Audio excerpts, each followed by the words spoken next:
जय श्री महाकाल महाराज जी। जय महाकाल। जैसे कि आज 18 मई 2025 जी। आज के दिन राहु ने अपनी राशि परिवर्तन करी है। बराबर। यह मीन से कुंभ में आया है। जी। कृपया करके हमारे श्रोताओं को ये सब बताइए कि इसके राहु के प्रभाव कितने रहेंगे, कहाँ पे लाभ रहेगा और कहाँ पे जातकों को सतर्क रहना है। बहुत अच्छी बात है। तो सभी राशियों वाले जातक ध्यान से सुने कि राहु की अभी ये जो राहु ने जो राशि परिवर्तन किया है ये 18 महीने तक अभी कुंभ में रहेंगे।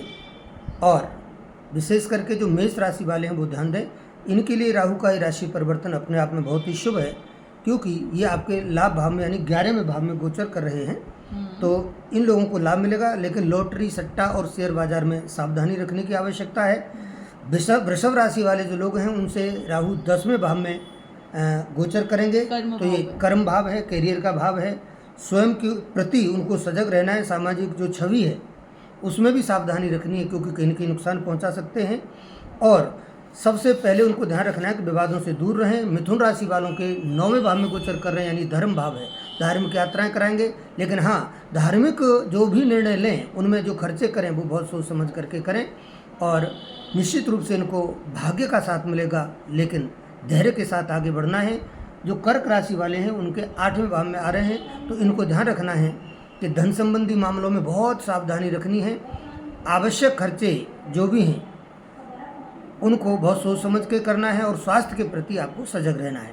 सिंह राशि वाले जो जातक हैं उनके 7वें भाव में गोचर कर रहे हैं, इसलिए उनको ध्यान रखना है अपने परिवार से संबंधित जो भी अपने संबंध हैं उनमें कोई किसी प्रकार का विवाद न आए, क्योंकि यह दाम्पत्य जीवन का भाव है। इसलिए कोई गलतफहमी आपस में उत्पन्न न हो और क्रोध न करें। कन्या राशि वाले जातकों को ध्यान रखना है कि आपके लिए बहुत ही शुभ है। प्रतिस्पर्धा, शत्रु व विशेष करके स्वास्थ्य से संबंध जुड़ा हुआ आपका यह भाव है, इसलिए इस समय में आपका जो मान सम्मान है वो निश्चित रूप से बढ़ेगा।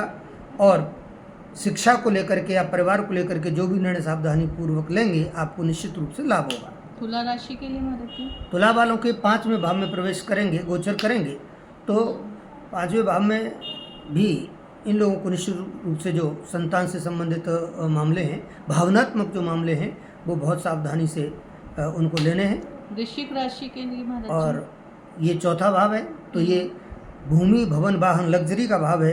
तो भूमि, भवन, वाहन से संबंधित जो निर्णय हैं वो आपको जल्दीबाजी में नहीं लेने, बहुत सोच समझ करके लेने हैं और धीरे से लेने हैं, तो आपको लाभ हो सकता है। इसके बाद तो धनु राशि के लिए भी बता दीजिए। धनु के ये पराक्रम भाव पर निश्चित रूप से गोचर कर रहे हैं। हाँ, 3य भाव है, तो ये निश्चित रूप से आपको सक्रिय बनाता है और बहुत ही मेहनत के साथ आप अपने जीवन में आगे बढ़ेंगे। लेकिन जो भी काम करें उसमें बहुत सावधान रहें, जल्दीबाजी में कोई निर्णय आप न लें। और मकर राशि के लिए, मकर वालों को ध्यान रखना है कि वाणी पर संयम रखें, क्योंकि राहु आपसे झगड़े करा सकता है। ये वाणी का भाव है। और जहाँ भी इन्वेस्टमेंट करें तो वो बहुत सोच समझ करके करें, क्योंकि अगर गलत जगह आपने इन्वेस्टमेंट कर दिया तो राहु आपको भ्रमित कर देगा और गलत निर्णय ले लेंगे तो नुकसान हो सकता है। अब जैसे कि मीन से ये कुंभ पे है, तो कुंभ की तो लग्न ही बन रही है इसके हिसाब से, दृष्टि हाँ, के हिसाब लग्न से। भाव में है, तो लग्न भाव का मतलब अपना स्वयं का जो व्यक्तित्व है हाँ, उस पर उनको विशेष ध्यान देना है और आत्मनिरीक्षण करना है। कोई भी निर्णय ऐसा नहीं लेना जो बहुत जल्दबाजी में हो जाए, नहीं तो आपका तनाव बढ़ सकता है। ऐसे लोगों को चाहिए, आप पर राहु प्रभाव डालेगा, आपकी बुद्धि पर प्रभाव डालेगा। आपको करना है मेडिटेशन, आपको करना है ध्यान, आपको यानी करना है भजन पूजन, थोड़ा धार्मिक अपने आप को बनाना है। आपका स्वभाव जितना धार्मिक रहेगा। और अंत में जो हमारी मीन राशि है उसके बारे में बतला दीजिए। हाँ, तो मीन राशि से तो राहु निश्चित रूप से 12 भाव में है ही, तो खर्चे जो भी करें उनको बहुत सोच समझ करके करें, इतना ध्यान रखना है। बाकी सब ठीक है। आपका शुभ हो। बहुत अच्छा बताया, इसके लिए बहुत बहुत धन्यवाद। जय श्री महाकाल। फिर पुनः लौटेंगे एक नई वीडियो के साथ। जी।